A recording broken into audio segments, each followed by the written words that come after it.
अरे हाँ रे ए सुना हमरा लगे जौन बड़े बड़े फेकनी तोरनी लइकन के ढेर हम देखनी बुझले सुना प्यार से दे दो जानी हमारा के दो चुमा ले के होता बरे जो ना हल दूसरा से सट बरे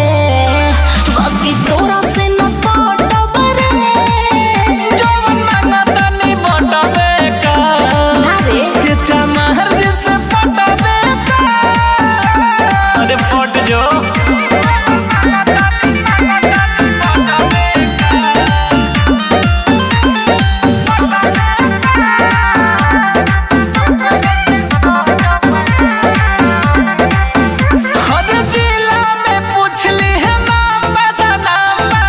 जाति में ऊपर चमार जी के नाम हे नहीं फेकर अच्छा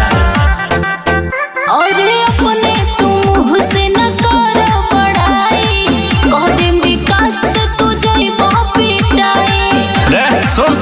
होई रोशन मिथिलेश बाबे बतिया विशेष कबहू ना पलट बरे भल दूसरा से सट बरे बाकी तोरा से न पट बरे जौन मांगता नहीं बटवे का